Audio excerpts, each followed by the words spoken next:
欢迎回到新闻大白话。如今美国晶片战的这把火，会不会烧到自家的后院呢？首先呢，针对所谓的华为提出来，包括我们讲最新的这个 Mate 60呢，已经惊艳了全世界，采用所谓7奈米的晶片，但现在还要再下重手，也就是相关的大陆对于所谓的苹果 iPhone 的禁用范围，原本只有地方政府跟国营事业，现在连 Apple Watch 跟 AirPod 也通通禁止带入工作场所。同时呢，它会产生所谓的带头的效应，包括陆陆续续现在内部人士都透露了，连一些省份啊、市啊跟地方政府恐怕都会比照办理。而夹在美中的科技战之间，苹果可就倒霉了。如今最近才刚要发表所谓的 iPhone 15，蒙上阴影，甚至就在北京传出说所谓禁止 iPhone 使用的消息之后，股价还因此大跌，跌幅高达3%。而且创下去年11月以来最大2天的跌幅，市值蒸发了2000亿美元。对此呢，包括美国的这个参众议院的议员就有人出来讲说：“哎呀，这是国安威胁啊！”但华为信誓旦旦，过去4年你怎么打压，如今我要一把一把的讨回来。第一枪当然就是瞄准苹果，不过包括连 OPPO 也因此受到重伤。而这个华为的新手机呢，也引爆了美国的科技战。现在商务部要查咯，说你到底为什么有办法做出7奈米的晶片？大家目前可以知道的是，华为所透过的方式是采用所谓的 DUV， 也就是深紫外光多重曝光，比较过去采用的方式，即便良率可能不好，只有15%，但照样做得出来。但美国怀疑说，是不是有人绕道所谓的刻意闪避半导体晶片的出口限制，来帮助华为把这样的新晶片给做出来？当然，整个苗头呢，就是瞄准7奈米的晶片。但是大陆的外交部也不甘示弱，说你阻止不了我们中国的发展哦。大陆一贯呢说，你们美国总是用经贸科技问题嘛，把它政治化，然后呢滥用和泛用国家安全的概念来反对美国这种无理的打压。他说，我制裁、遏制、打压，阻止不了中国发展的决心，只会增强大陆自立自强、科技创新的决心跟能力。包括任正非也接受 BBC 专访说，美国绝对不可能无法遏制华为，世界不能没有华为，因为我们更先进，甚至喊下豪语说，我们华为是储备人才，不像你们美国是储备美元，用这种方式去暗讽，甚至说我们要建立自己高端的人才储备库，不断探索，不断储备。华为是储备人才，不储备美元，最终储备出自己的人才库。但与此同时呢，为了迎战 iPhone 15，华为呢再度发了2只新机，除了我们刚才前面提到的 Mate 60之外呢，现在要出 Mate 60 Plus。所以现在许多在微博上网友都讨论说，是不是华为要王炸了啊？各位，你如果不知道王炸是什么意思，跟大家解释一下，意思是说完全碾压说华为即将要碾压 iPhone 市场了，在大陆市场这个区块，你可以看到这个画面有多么热门。华为新机上架的时候呢，大家分批的去抢购，甚至每一批呢都是在数分钟之内就抢购一空。而且华为还推出说，我们现在呢这个 Max 60 Pro 它特别什么？特别在于说 Pro Plus 它可以采用双卫星通讯，等于说包括天通卫星以及北斗卫星这2个大陆的高轨卫星，只要你可能缴不算太贵，1个月可能上百块的月租费，就可以使用到这样的一个服务。包括你在深山，甚至在收讯不好的地方，通通都可以接收到讯息，还可以生成到轨迹。所以在北京大学教授就讲说，华为现在介入的是2016年发射的天通1号，离地球3.6万公里，3颗这样的卫星就可以覆盖全世界。即便发生一些自然灾害，特别是一些海事卫星通讯使用时，但在之前终端特别大。换言之，现在华为确实是来势汹汹咯，就是要对准着苹果。美国感觉现在也焦头烂额。杨老师，你怎么看待大陆华为这一波的崛起？到底是玩真的还玩假的？我觉得是玩真的。如果你了解华为，了解任正非这个人，你要知道他在2019年5月15号开始被美国制裁，那个时候一下子制裁华为跟他相关的70家公司，然后呢，从2020年的9月，美国就禁止台积电出高端的这个晶片、先进制程的晶片给华为，所以那个时候，华为从2020年下半年开始，大概第4季，它就整个从全世界跟大陆双方的手机市场这个败退，到10名之外。所以过去至少这3年，严格来讲这4年，其实华为就受到这样的打击。它现在走出这一条路，也就是说用刚才讲的7奈米的这种方式，良率我不知道了，我觉得应该不只是15%哈，15%的话那就真的是亏很大，因为你不要忘记它这个是商用产品那还是要赚钱的，所以如果是这个一般的军事或尖端科技，那当然不计成本的投下去，对不对？所以商用产品的情况之下，它能够做到，而且它还可以有不同的机型，对不对？那更不要讲，它还可以打双卫星这些所带来的一些情况，那不同的这个附加的功能。所以我觉得其实这个东西不是1个礼拜、2个礼拜啊，他可能从大概2020就知道晶片没的时候，他就开始准备这个要复出的这一天，然后用不同的道路，7奈米，然后呢 DUV 多重曝光做到5G 的效果，也许跟 iPhone 跟最先进的差1步、2步、3年，最多5年。可是呢，有人说5年就是永恒，没有这回事，对不对？事实上，商用产品的东西，它的这个要求反而比较高的，因为它要算整个它的毛利以及它的供应链很多的这个层面所以我觉得其实这绝对不会是单纯的一个，就是它只是拿出个500只，然后呢，这个没了就没了。你看，现在从北京开始进这个公务员禁止使用 iPhone， 各位。当美国在进华为中国的冠军科技公司的时候，中国大陆没有进 iPhone 啊 ，iPhone 事实上过去4年是赚大了，对，三星也是赚大了，对不对？但是呢，现在华为出来只有在中国大陆卖，而且要选择跟那个 iPhone 15同一天发布会，所以我觉得北京之所以在这个时候，一方面是当然说是为了这个所谓的保密但实际上我们都了解。这个时候叫做一种重点点穴式的反制，我也反制你的这个冠军的科技公司，同时当然也要帮助华为在整个中国大陆市场的这个助攻因为你要知道，如果说它不助攻的话，把 iPhone 做某种程度的压抑的话，那倒霉的就是OPPO 啊，就是小米啊，对不对？就是 vivo 啊，那当然他们一定会受到影响。可是呢，因为他们用的都是高通的这个晶片嘛，所以。现在大陆在用这个东西、用这个手段的时候呢，我就觉得大概 iPhone 这个整个供应链就会面临到非常严重，而且冲击到我们台湾，当然也冲击到大陆的 iPhone 供应链的一些厂商。不过 iPhone 它是行销全世界，华为现在只有在针对中国大陆的市场。当然，当它中国大陆市场稳固的时候，你想想看，它如果现在回到前3名的时候，那将来它就延续了它过去的销售的网络。是不是？台湾曾经一度有几10家华为的这个直售店呢，那现在1家都没有，是不是？所以我觉得其实这个代表的是美中的科技战进入到第2回合。那至于鹿死谁手，言之过早。是彬哥，你怎么看待这个杨老师形容的第2回合？因为感觉第1回合大陆吃尽苦头，现在是不是感觉要反击的时刻到了？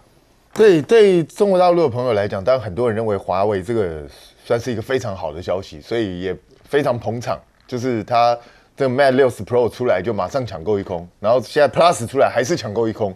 那问题是大家都还没拿到。那我觉得最关键的就是什么？最关键的就是看到未来的出货。如果它可以很稳定而且大量出货，那就表示第一个它良率应该不是问题。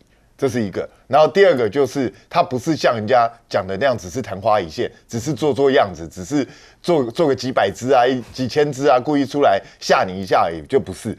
那如果真的到了那个地步的话，那表示第1关华为确实过了。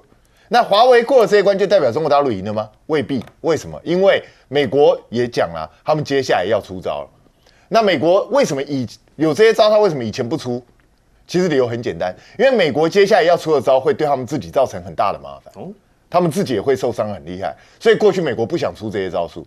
可是如果中国已经大到以前他们对中国事情的招数都不管用的时候，那美国就必须要使出七伤拳了。那这个七伤拳到时候是谁受的伤比较重就很难说了。所以美国人不愿意出，但是如果情况真的演变到那样，他也不得不出。但是我就觉得美国人很好笑，人家只不过是在公务机关里头禁用 iPhone 手机，现在就加上 Apple Watch、iPad 这些东西，那你就害怕了。而这会影响到你国安，会影响什么国安？奇怪，人家不用你的手机，为什么会影响到你的国安？我实在搞不懂是怎样，你再也没有办法窃取人家的机密了，所以影响到你的国安吗？我就没有听说过。我们之前台湾也禁止华为啊，也禁止一大堆大陆的手机在公务机关使用啊。那中国大陆怎么没说中国要亡国了？真奇怪，我怎么没有听到这种说法？你到底在讲什么啦？莫名其妙。那我自己是用 iPhone 会不会窃取你的资料？当然会啊。我随便讲，他连你每天走路走多远，走多少楼梯，然后你走到哪里去，他都会帮你记得。他会叫你多运动。对，他会叫你多运动。那请问一下，这些资料他不会回传吗？他会的，他当然会啊。所以这些我们的这些数据都被 iPhone 收集走了。那现在我看到那个 iPhone 被禁了，在中国大陆公务机关，而且他只是说工作的时候不准用，你私人要用随便你啊。他并没有禁止啊。所以你们在那边叫什么？那我真的非常合理怀疑，是不是你们跟 iPhone 早就讲好，美国一直透过 iPhone 想要去偷中国大陆的机密，是不是这样？我不知道，不然你们有什么好鬼叫？不过是一只手机而已啊。那至于说这个任正非呢，我觉得他现在喊出来说他要征收高端的人才，他认为存钱没有用，为什么？你知道？其实如果你有他这个经历，你就知道华为曾经有钱到什么地步，他那个真的是暴富啊，然后那个。整个公司的市值非常可怕，可是只不过因为美国一个禁令，它整个公司几乎要垮掉。据说华为当初为了要挽救公司，甚至一度考虑要去养猪，因为公司快要活不下去啊，在想尽办法生存下来啊。那结果他们经过这样不断挣扎之后，现在慢慢生存下来，所以他了解到人才是最重要。可是华为了解到了，我们台湾了解到没有？我们台湾的人才正在流失啊，政府都不考虑这件事情吗？是。舰长，您怎么看呢？说，因为现在除了说这个7奈米晶片，大家都在讨论商用问题，其实最为可怕、细思极恐是什么？如果中国真的能够把这个所谓的7奈米晶片拿到所谓的无人机也好、军事用途上也好，恐怕就会突破美国长期以来最担心的事情。这个是不是美国现在如此焦虑的一个原因？我觉得美国更应该焦虑一件事情，因为你要知道，它这么大的一个手机的量产，从研发开始。它的协力厂商下游有将近40几家，然后量产、机壳铺路、上市，你有没有发现事先没有一个人知道？都没有消息。他怎么可能不知道 iPhone 怎么样，什么怎么样，哪里在做什么东西？那是很快市场上就会在传言的。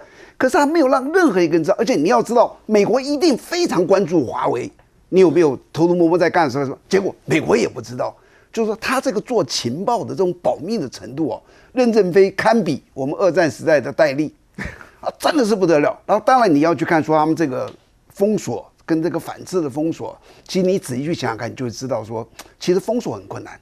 封锁你要把所有的东西都给它堵住，对不对？可是我要突破反封锁怎么办？我只要敲出一个孔就好。那我现在跟你讲，它底下这些东西，第一个，它可以买2手的。那什么叫2手？我昨天买的，我今天卖给你，我也可以说是2手啊。我10年之后卖给你，也可以说是，可不可以走2手？第二个，我可以走第三方，我成立一个影子公司，这样去买可不可以？那第三个，我可以高薪挖角，对不对？你荷兰的技师，我给你出2倍3倍的薪水，他会不来吗？你凭什么限制他不来？高薪挖角技术人才。第4个，你知道他可以收买商业机密，我根本不要叫你人来。这样好了，我就跟你线上连线，我想知道什么，你告诉我，我给你很高的这个。当然这个叫做不合法，但是以他的这种情报天分做到这个样子，密不透风，我觉得这不是困难。还有第5个，我觉得那是最麻烦的，商人无祖国。我是一个商业的，你一天到晚跟我讲爱国爱国，那你就算了，我是荷兰人，我爱我荷兰嘛，我为什么要爱你美国？你看那个 ASML 那个光刻机，光销到中国大陆就将近30%啊。你今天叫我不准卖给他，我掉过头问华盛顿，那我这3层机器我卖给谁？你能不能告诉我卖给谁？卖给你吗？还是就是不准？所以这个东西其实是很困难的。然后再来讲你知道他其实可以有很多方法去突破，目前看起来是突破了。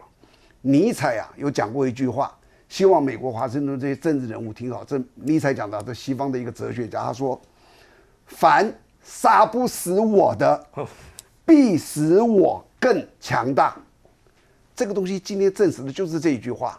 然后其实我对华为的期待，我这样讲，它不是只是一个说这样先去卖而已，它有一天它要赢过 iPhone， 它要把 iPhone 消灭掉，就好像电动汽车一样，中国现在电动汽车已经在超越、在领先全世界了。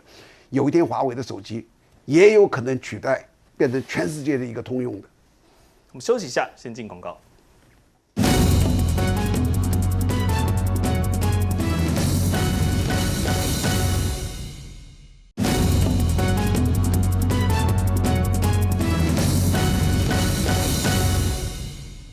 少了习近平的 G20 会不会变成美国跟他的好朋友在孤芳自赏呢？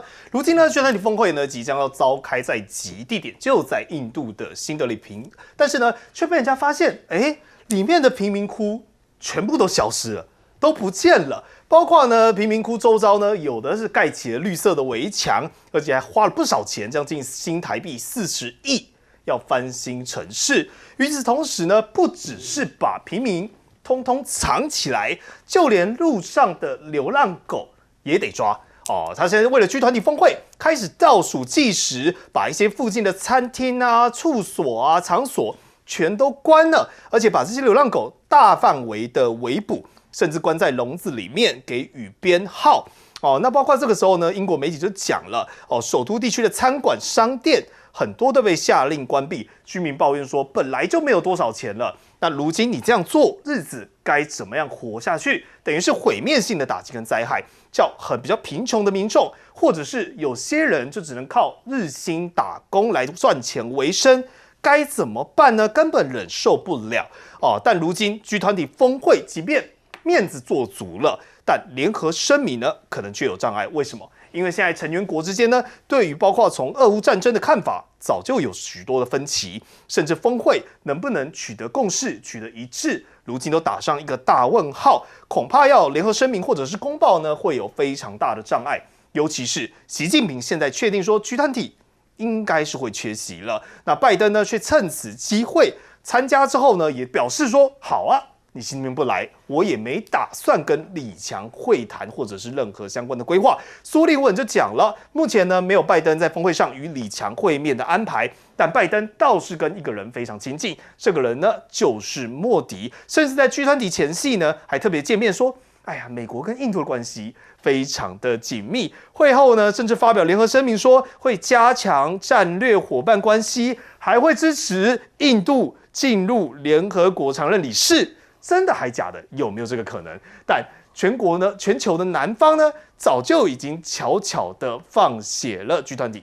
大家解释说，习近平为什么不出席这个G20峰会的3个解释。第一个，北京打算要建立起一个替代美国自己的国际架构。再来第二个，习近平不出席呢，是因为G20是印度举办，大家也知道，中印之间的关系跟冲突从来没少过。而第三个则是项庄舞剑，意在沛公。不出席G20呢，是故意要冷落拜登，为的是呢旧金山的 APEC 领袖会议来借机施压。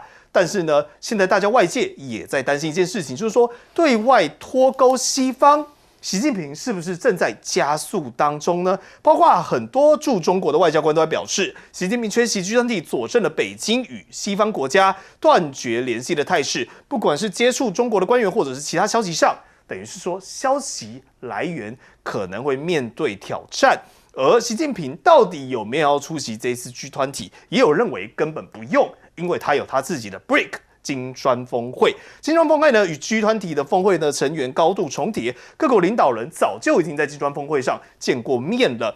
等于是走过G20的会前会，而且呢，成员数量到整个产值 GDP 可以与7大工业国分庭抗礼，甚至是另组人口跟土地面积超过全球1半的新的开发中国家7大工业国，等同是现在包括以美国为首的全球南方势力跟全球东方代表中国的势力正在形成强烈的博弈。双边彼此的抗衡，彼此发挥互相的影响力，到底谁最后才会是赢家？杨老师，您怎么看这一次G20峰会习近平缺席所带来的意向跟意义？美国的副国家安全顾问拜登的这个左右手之一他就说，习近平不来，你要解释，哦。然后呢，很多西方的媒体就说啊，习近平不来，这个失去了机会，然后呢，整个党国这个衰败等等之类哈。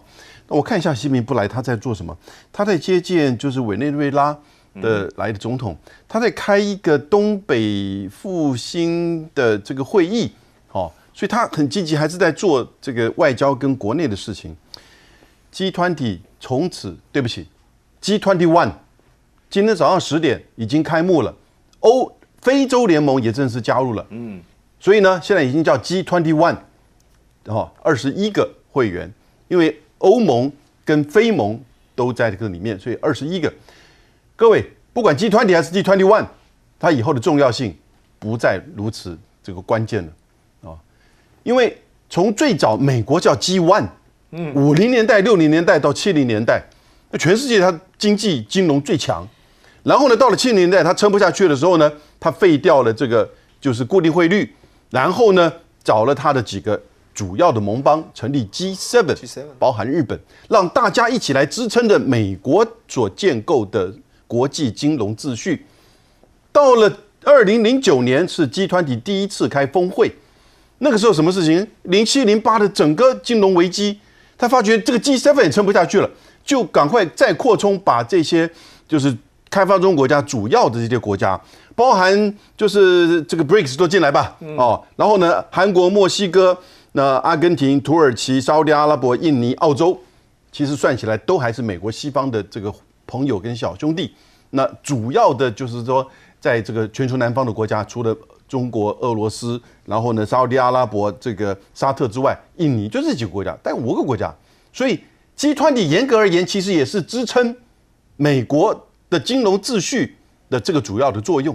那但是在今年的金砖会议8月24日金砖会议之后呢，金砖6国变成金砖11国，而且明年要出台这个本国币互换以及新的这种支付平台，也就是要挑战美元霸权，不是取代了哈。那但是呢，要多一个选项，在这个时间点，习近平何必去？新的这个体制要浮现了。为什么？因为美国太滥用美元霸权以及它这个地位的特权了。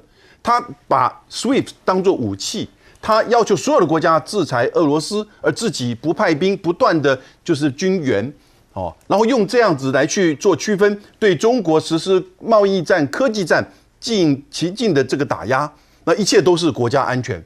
所以这个时候呢，不只是中国，其他的国家大概也都受到这个冲击跟影响，更不要说它大量的印钞以前的 QE， 然后呢又不断的暴力升息，使得开发国家变成被美国不断的吸血，是不是？所以这个时候大家都知道，美国做老大其实已经很有问题了，更不要说美国已经很少提供公共财，因为它不再开放它的这个就是说边境的市场，它保护主义起来，然后呢，它也不再去援助别的国家。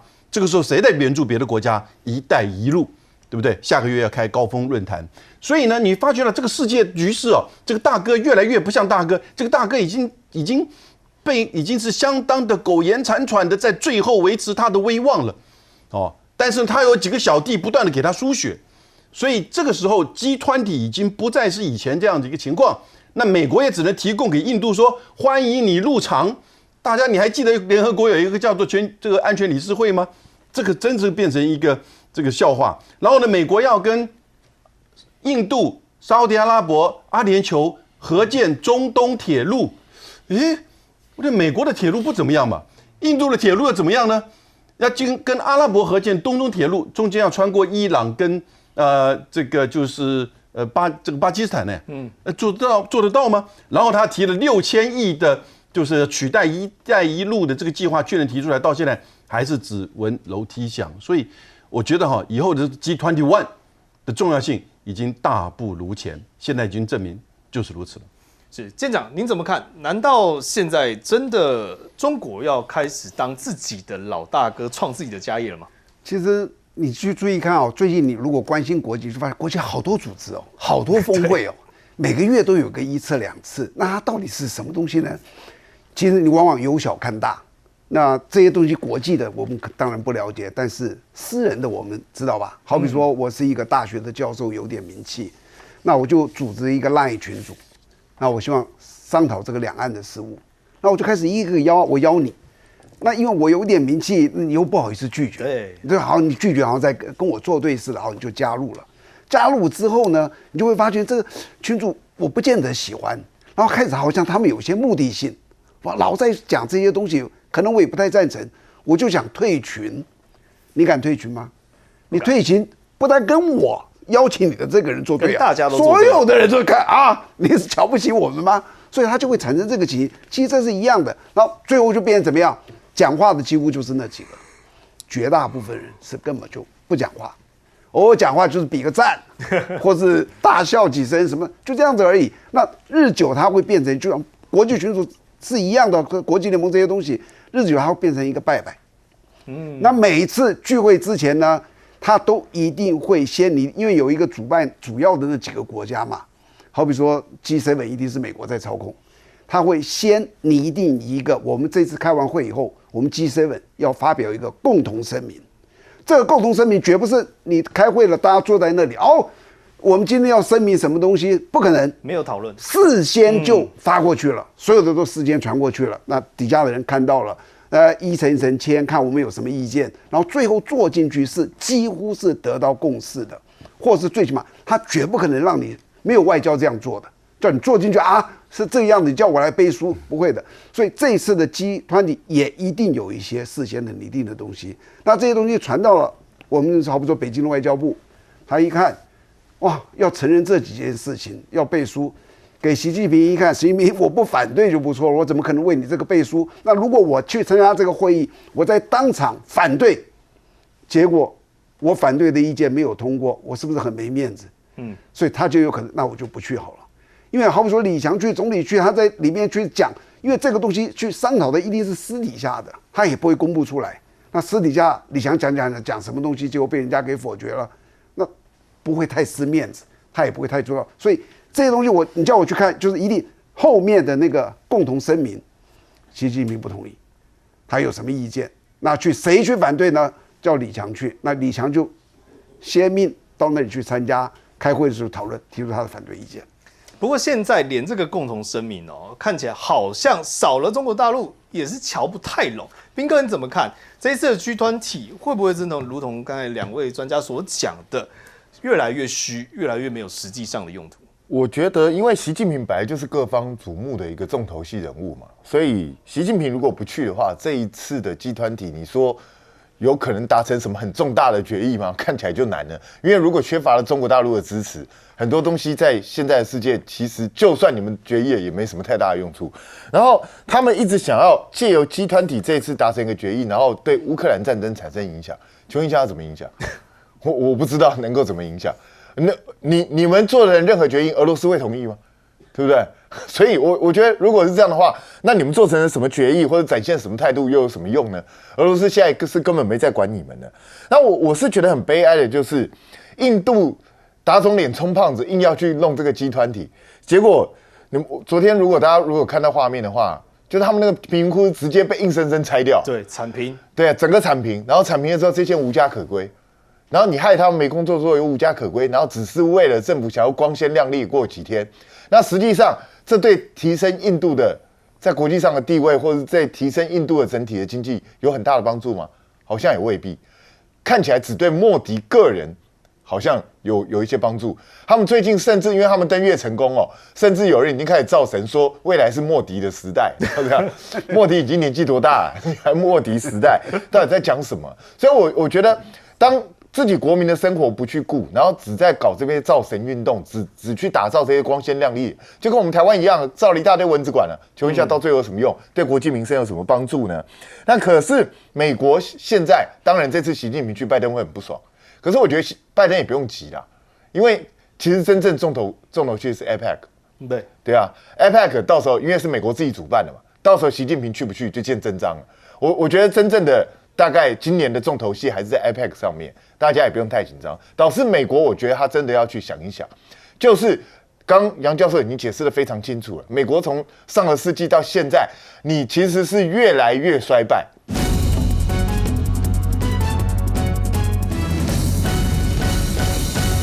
怎么做得到呢？所谓封杀 iPhone 这件事情，现在被形容是越来越扩大，可能是一个重灾区。怎么说？大陆方面再进苹果2个产品，那也是我们手上都有的，包括了 Apple Watch 还有 AirPods 耳机啊等等，通通都禁止了，而且不只是中央政府哦，地方政府、国营企业全部禁止带入工作场所了。也就是说，你如果在家里自用啊，你家的事；但是，一旦到公部门的相关机关来使用、进入这些场所的时候，就不得使用。所以，日经亚洲的报道说，光是苹果手机的禁令影响的人数恐怕会很惊人，至少有5633万人。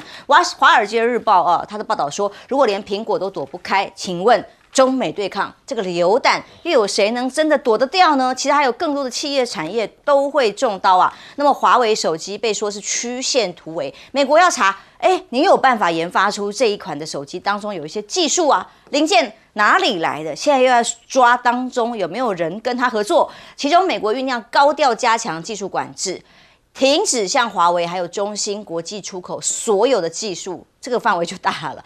通讯模组厂、以远通信跟广和通这些中企都可能被列为构成不可接受的国安风险的名单里头。所以像这种要件要成立，可能只要主观认定就可以的话，影响的范围就会更大咯。那么大陆外交部发言人毛宁对此加以回应说，制裁、遏制、打压阻止不了中国发展，只会增强中国自立自强、科技创新的决心和能力。但现在的确这一波华为似乎是证明了这件事情，但这个对撞还要对撞多严重，真的灾情没有办法量估。但华为呢，只有昨天最新消息，昨天我们在节目上就跟大家先宣布了还有2款新手机一上市，结果马上上海旗舰店涌现了大批的粉丝去争睹啊，然后开卖在预售这件事情 ，Mate S5 的折叠机，还有 Mate 60的 Pro 是直接 Plus 这里看到旁排长长的队伍因为预售是1分钟就被抢空了。那这队伍排的是现场要去测试，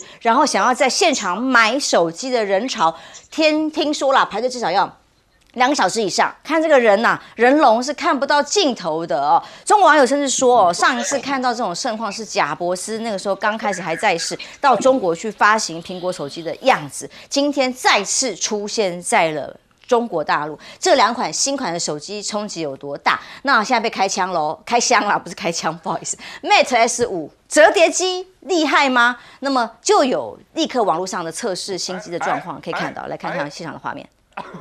这个有点奇奇怪怪的看这个画面上以速度来区分，就是这个网红去测试这2款手机，这是来自于左边是 Mate S3只有100M，但是右边这个新的Mate S5的网路速度直接到了1066M，所以这个速度当然就是很惊人，这个速度差了好几倍，等于有10倍之多所以他认为这个速度上已经最高测到网络上还有2300M在网络上，那表示它的速度是真的很快吗？那这就是它接下来的强项咯。大家都想知道这一款可以折叠的手机到底有多少是可以赢过其他市面上的手机呢？华为说要夺回失去的4年，第一枪瞄准苹果，可是其实重伤了自己国内另外一个品牌叫 OPPO 这个手机很惨为什么呢？因为微博热搜很有趣，这个 OPPO 刚出新机，大概在同个时间差不多，结果现在红框是代表热搜几乎是整个洗版，通通都是华为，没有 OPPO 了啦。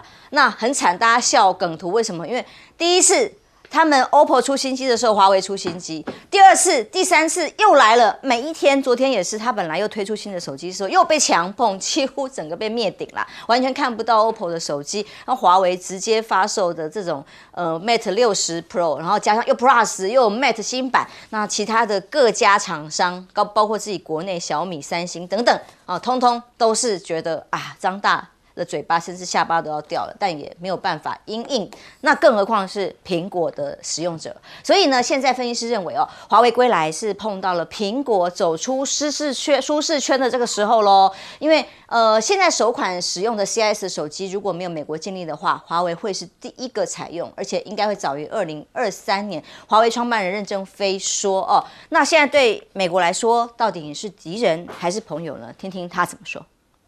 您觉得美国是敌还是友？如果说我们不想死的话，我们就要向最优秀的人学习。即使人家反对我，我也要向他学习，不然我怎么能先进呢？美国制裁我也只是少数人的意见，不代表全美国人民，也不代表美国的企业。我们还是真诚地跟美国企业加强合作。华为生存下来的唯一措施，向一切先进的老师们学习。哇，这个格局真的很高，果然是个企业家的风范。他说要真诚的跟美国的企业，不管是合作或学习，对抗的是现在中美对抗的氛围，他讲出来的高度是非常的大哦。但美国害怕的怒气，这个是一些分析报道认为，因为美国还是要围堵的，他没有办法真诚的合作跟学习。比方说瑞银拆解报告，比亚迪有75%零件是来自于自产，所以当比亚迪相较于特斯拉这些西方车企有强大的成本优势的时候，那75%零件来自比亚迪的话，就比西方车企可以降低成本25%之多。大家都知道，在企业如果成本降了25%，当然市场的竞争力就无比的大。那还有像酱香拿铁跟星巴克的战争卖断货了，还有紧急补货飞天茅台，光是第一天销售就突破很惊人。1亿人民币哦，所以这么大的市场，在中美对抗之后，美国企业大家也都剉咧蛋。究竟在这个中美对抗里，还有多少企业会中箭落马？委员，美国政府对华为的攻击、制裁、卡脖子，是从手机到基地台到通讯系统全面性的封杀，而且把它所能够影响到的国家都禁止华为去投标，所以他用一个国家在打压一个企业，在历史上从未干过啊。但美国人就假着一个所谓国家安全，这个完全是说谎的说辞，他们竟然还讲得出来哈。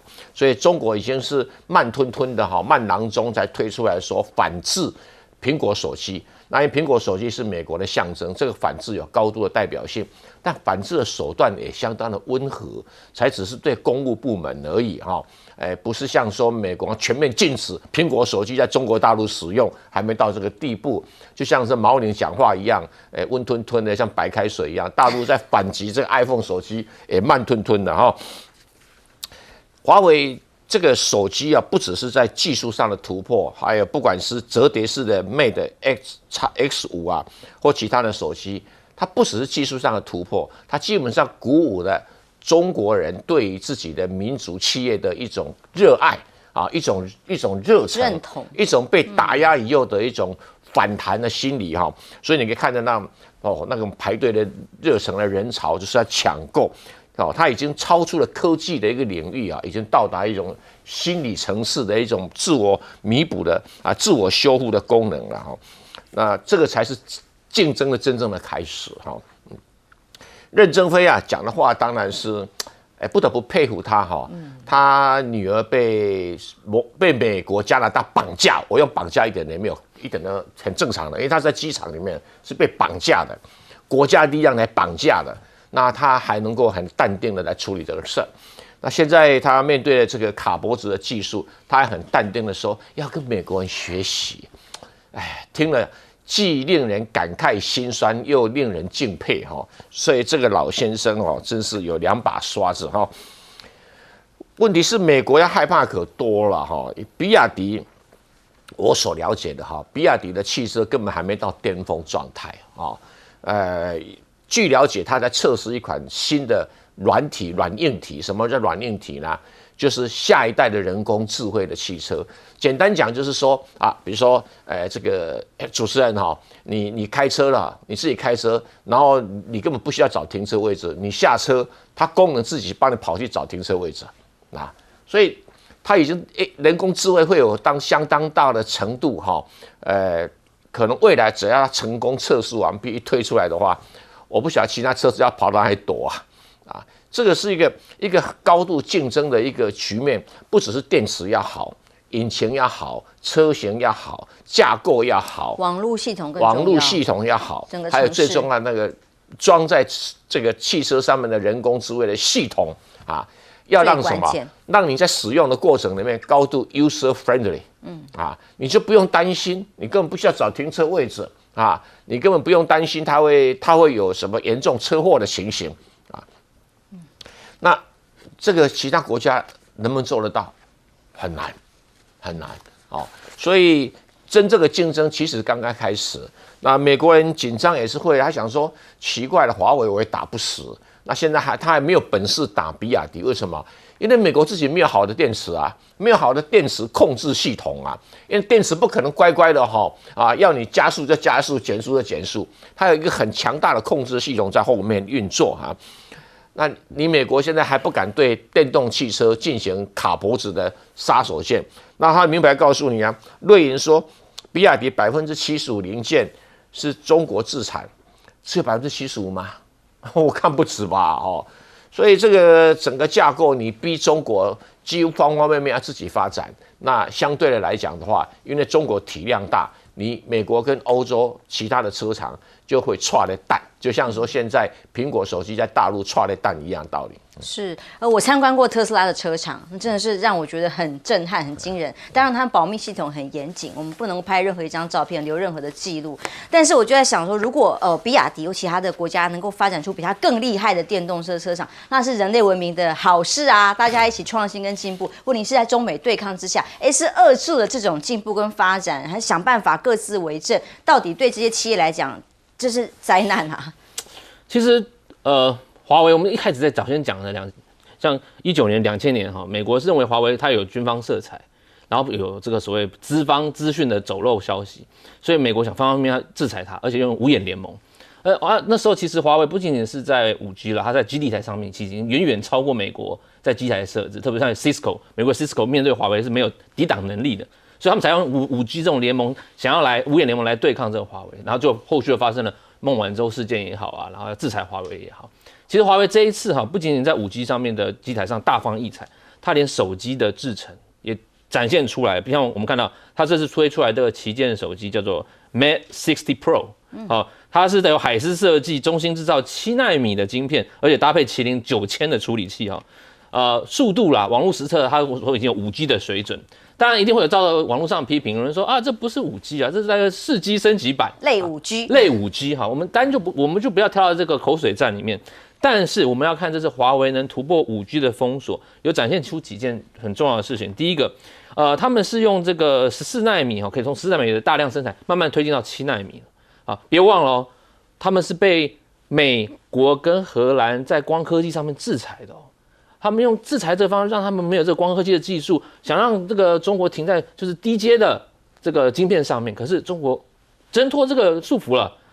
他用这个所谓的这个我们讲 DUV 深刻紫外光机大量生产14啦，它来生产7奈米的。当然这个有一些论者也认为说，那到底可不可以往前推进？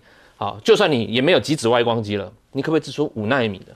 当然我相信，因为我们不是这方面的专家了，我相信中国在这部方面会慢慢的会朝向如何去大量先生产5奈米，再大量生产5奈米，成为真正我们讲的说是5G 的这个领航者那当然呢，这个我们要看的就是那这些元件呢，包括艾斯摩尔很多元件，包括深刻紫外光机、极紫外光机，很多元件是美国跟德国来的，所以面对这个美国跟西方联盟的制裁，接下来的下一步是看中国大陆它能不能摆脱这上面的束缚，发展出自己的作为那个紫外光机的这个技术。那当然有一些那个论者认为说，这一次美国跟西方的制裁其实有一点无效啦，只是让中国展现出它的升级而已。但还有一个论者是说，那美国要更加强、更强硬。你看中国可以端出5G 的手机了，我们的制裁没有效嘛？所以你要看接下来美国参众两议院会不会更端出许多政策牛肉来制裁这个。看起来好像有这个方向正在进行当中。嘉云怎么看？当然，这所有科技的封锁跟限制都是怕中国去研发军事武器嘛。但现在在民生还有这些新创的产业上，直接就先打击了美国的企业了。知道瑞银为什么要去拆这个车子？你知道？瑞士银行，他一家银行，他干嘛去拆比亚迪的车子？其实他不止光拆一辆，他拆的那个车叫海豹，就是比亚迪出的车子叫海豹。他把它跟特斯拉的 Model 3大概2个在同一个 level 等级，都把它拆开来做一个比较，做一个分析。因为他银行要投资嘛，就是我要压哪一家，看你的成本，看你的制造的零件或各方面，所以要把它拆开。拆开了以后，他发现一件事情，就是比亚迪的成本的费用比特斯拉这种2款车子来讲的话，它要少15%。所以在这种状况之下，比亚迪的成本可以压得比较低。那特斯拉你现在只能打价格战，对不对？那比亚迪它不需要打价格战，它现在价格它成本就是低。那我们男生都喜欢车子嘛，所以说其实这次刚好这2天刚好是慕尼黑车展，我就比较注意这种新闻了。慕尼黑车展第一天它的车展，它不是给开放一般观光客去看，或一般人员去看，不是记者去看。记者。第一天他开放记者去看，他一看完以后，记者出来一报道以后，德国人当场傻眼了。全世界最大的制造车子的国家，一个是德国，一个是日本嘛。就德国人他们的媒体怎么报道这个车展的？他说我们在我们德国慕尼黑全世界5大重要的车展，在我们德国是最重要的一个车展里面，我们德国人在方向盘上面睡着了。就代表说，这次的车展几乎40%都是中国的车子来这边参展。那我们看啊，就是包括它现在已经大概包括宾士双 B 的这些车子，它的成本、它的这个材料，它都已经慢慢都已经被比亚迪超赶过去。那日本来讲，我们最有名的就是丰田的车子嘛。丰田我们知道2月份刚换社长，为什么换社长？就是之前那个丰田章男呐。他们认为将来发展的方向是油电混合车，对不对？德国来讲，他们发展方向是找用柴油车来省油，可是他们发现这2个方向，他认为中国做的那些电动车只是玩具车，跑不远，你充电一次要那么久，对吧？而且受到里程焦虑的限制，他不认为中国电动车发展得起来，所以日本发展 hybrid 的车，然后德国发展柴油车，结果弄到现在，没想到中国这个电动车在这几年里面，它现在所发展出来的刀片电池，离酸铁的电池，充电速度可以大概，他们号称5分钟可以跑500公里，然后充电满的话可以跑1000公里，所以充电的问题就解决了，而且它在高冷地区的充电也都没有问题。在这种状况之下的话，德国跟日本来讲其实是非常焦虑的。那中国来讲，它将来要发展它所谓的新3样，第一个就是电动车嘛，第2个就是电池嘛，第3个太阳能。我相信这是跟民生有关，中国发展将来会超越美国跟欧美国家跟日本的地方。这个决策其实决定了这个历史的分水岭，这些日本的企业现在急起直追哦。接下来看看这个议题是 G20 峰会，今天在印度正式召开之后呢，美国媒体报道，习近平选择不出席是别有目的吗？白宫国安顾问苏利文公开讲，拜登目前没有规划要跟李强，矮一层李强不见面所以不要跟他做峰会的场边双边会议。那么 CNN 还指出习近平选择不参加 G20， 表明对现有的全球治理体系已经不再抱有幻想吗？那习近平留在北京做什么呢？他跟委内瑞拉的总统见面，跟尚比亚的总统见面，所以显然见这2个人比见拜登还要重要吗？那么李强跟岸田文雄呢？这2个人在会上见面的时候，本来一度第一时间第一天，大家媒体问讲什么不知道。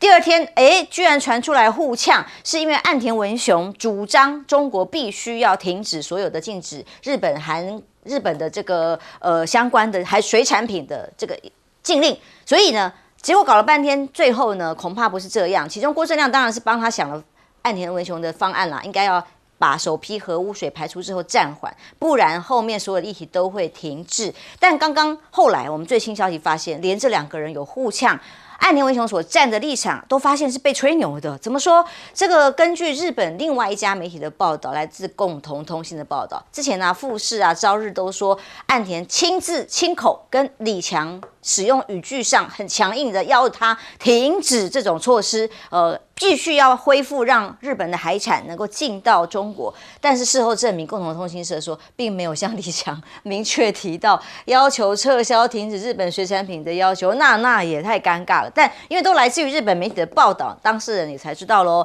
另外一个独家报道是来自于外媒，他说日中韩准备在本月举行外交高官磋商。外交消息人士来自的引述的消息是说，这个外交高官磋商，中日韩这3个国家已经开始探讨了。所以日本官房长官就说啦，要构筑具有建设性、安定性的中日关系首脑会谈极为重要。所以现在很严峻，双方对于核污水的议题紧急在严厉交锋的时候呢，日本的岸田文雄就告诉了执政党的干部说，13天之内我们准备要进行内阁改组。分析的原因当然就是因为他在相关的内阁支持度逐渐走低的情况之下，这次改组可能是明年自民党要选举了。提振人气的最后机会了。之后如果再不改善的话，民调一直往下滑，恐怕会没救。所以日本的农林水产推销这个海鲜迷因啊，就有各种表情包啊，想办法可爱一点，让民众可以支持啊，鼓励国民消费啊。那针对中国的经济胁迫呢，日本甚至计划要对应政策，希望联合反制。跟其他国家一起联合对峙中国，可是又有这个所谓的日中韩的相关的高官磋商，在一战一和之间，到底怎么决定这个命运跟未来？但是有一个人的命运现在就不太好过，已经绝食第10天了。这是韩国在野党的领袖李在明，他已经绝食第10天之后3度送医很多支持者都去看他，说还为他落泪。昨天我们节目上看到了，他现在已经被拍到的画面都是躺在地上不动，憔悴不堪啊！很多支持者去看他都落泪。这件事情会引起的效应是什么？这毕竟是在尹锡悦最大的对手在野党，而尹锡悦公开表示说，现在不适合见面。你是不是要去探望你的对手呢？他的诉求是什么呢？要不要给予在野党回应呢？南韩的国务总理说会导致非常不公平的现象，所以叫尹锡悦不去也不必去。所以当韩国的文化观光局花了4000万韩元去印刷福岛核污水10个谣言都是假的、骗人的，还有10万本放在中央行政机关跟居民中心，再增65000本在列车上，告诉大家，其实很安全的啦，核污水没问题。花了多少钱？1亿韩元前面4000万观光局，后面还有这个书册1亿韩元，让当地民众很不满。为什么我们韩国要帮日本做到这个地步，帮他消毒到这个地步？到底是为什么？那日本核污水到底有没有害？我们从其他国家看看，在秘鲁有一些民众访问的心情，听听看。No creo que es cierto, porque como bien sabemos.Aparte de que hay estudios que están confirmando que el agua se puede correr, todos sabemos que es un líquido y siempre un líquido corre, ¿me entiendes? Aunque estemos a miles, a millones de kilómetros, sea como sea, va a llegar a sus límites del agua. A mi parecer, no creo que eso se cumpliría esos estándares como dicen ellos.来自于世界各个不同角落，大家对于这个核污水的意见委员怎么看？现在这个中日韩三方非常微妙的关系。中日韩三方，尹锡悦当然希望进行首脑会谈，可是现在降了好几级，说那我们外交官高级别外交官见面聊一聊，外交部长或者是外交部副部长也算是高级别，好吧，该聊就聊，反正是邻居嘛，聊不出东西来也无所谓但是日本人就是爱说谎这个球斗是一个共同社，是日本非常资深的、非常强大的一个通讯社那富士跟朝日电视台大概要想帮岸田文雄做文章，你看我们岸田文雄当着李强面前呛李强叫你赶快把那个水产品的禁令取消，就要搞老半天，什么事也没有。哪有叫人家取消？怎么可能这样子做了？岸田文雄老实说也算是一个有经验的政治家，他应该是很客客气气聊问题而已啦他也知道李强不可能答应他什么，也不可能给他什么回应，所以两方面各说各话。美国媒体批评习近平是不去集团里是别有目的当然是别有目的这还用讲那至于什么目的，你们可能美国人给他猜一个老半天了。就像拜登不去东协峰会。也是别有目的拜登上一次讲好了要去这个太平洋岛国那边会议没去，也是别有目的。当然是这样，但习近平留在北京接见委内瑞拉跟赞比亚总统，相对是比较建设性，因为委内瑞拉是数1数2的有庞大石油蕴藏量的国家，只是缺乏开采技术跟投资的资金。同样的，赞比亚是全世界数1数2的铜矿产地。那最近铜价因为经济不景气不好，所以它有一点经济上的困难。那中国就是个投资好机会逢低买进嘛，对不对？危机入市嘛。何况赞比亚最近又找到了镍矿，那它要运到海边运到中国就很麻烦一件事情刚好是中国“一带一路”可以发挥空间的地方，所以。见这两个人是有高度建设性的。见你拜登除了吵架以外，还有什么？谈华为吗？还是要谈苹果手机？就很无聊嘛，那核污水的问题，我同意郭正亮的看法啦。最好岸田文雄第一批排完了就暂停一下给停看听看各国反应再说。说让其他的专家各国的进来检验嘛。以招公信啊。中国、俄罗斯或者邻近国家当然台湾不敢派人去啊，因为是大哥哥，我们怎么敢去民进党吓死了所以这个东西处理应该呀。可是岸田文雄做了错误的决定啊，他根本可以不用去理会这些水，那个有地方放，而且还有更多的地方可以放，再放个60年不是问题啊。他偏偏这个时候要倒到海里面，当然会引起这些问题。日方说法说再也放不下了，不知道？不可能啦！我去现场看过，外围全部净空了，没有人住啦。对，为什么不弄来做呢？那你是支持度下跌，那活该。对啊，没办法，岸田文雄只好内阁改组来处理这个问题啦。对，有些学媒体被请去现场是说，因为看到那个污桶啊、水桶啊都已经破损啊、很严重啊，那到时候要怎么办？那不是把桶子改善就好了吗？就是啊，对，的确有很多疑虑了。好，我们休息一下，马上回来。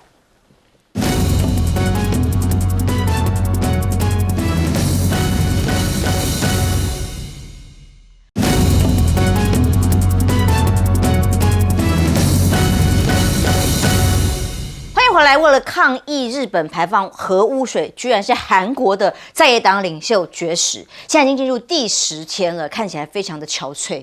那支持者对影响来讲是韩国因为全力力挺日本的这个行为，怎么看？那日韩关系我们看到在尹锡悦上面是史无前例的好，甚至你看核废水这个问题，当然反对党是有抗议啦，但是我觉得尹锡悦好像不为所动，为什么？就像尹锡悦对这个日本的感情从他父亲可以看得出来。他父亲早期在这个一桥大学留学，是很有名，是韩国非常有名的统计学家，我们这个应用统计学家那当然这个耳濡目染之下，他对日本的印象从小就很好。那当然在这个他尹锡悦上任之后，其实拜登也做了很多作为。其实拜登一直希望把美日跟美韩不是只有双边，他们变成一个多边的安全的联盟，他们朝多边安全联盟前进。其实他们现在在形塑一个很大的氛围，就是你看这样韩国还印了很多册子在美化这个东西。它其实还在形塑一个我们叫做安全共同体的概念的 security community 的概念。其实这种概念，其实在北约早期他们在形塑北约之前，大家都有这个概念。国家之间可能过去有历史仇恨，国家之间可能有打过仗，但是他们在之深对，可是他们在很多的意识形态后来相同之后，他们会学习彼此。他们用这种我活你也活的概念，让彼此之间深化自己的关系。深化关系之后呢，他们知道彼此的国家利益在哪里的时候，他们互相学习。你看英国、德国、法国在2战后，他们可以学习成为一个北约啊。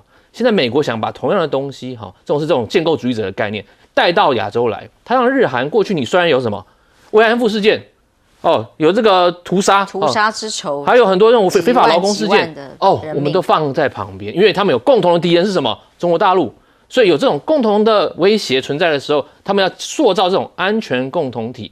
这种安全共同体概念未来会变成什么？它会强化他们双边的这个安全联盟、国防，到最后他们会互相学习，成为一个非常强的这个地区组织。所以我们接下来要看美日韩3边在这个福岛事件，虽然会影响双边这个日韩双边的人民的关系但我告诉你，他们政府之间可能会继续做下去。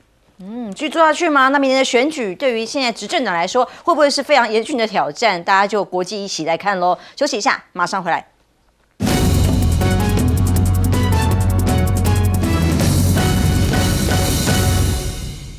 欢迎回来，G20正在印度召开，不过这一次呢，习近平没有去，但拜登认为他别有目的。那其实习近平见的是其他非洲国家的友邦。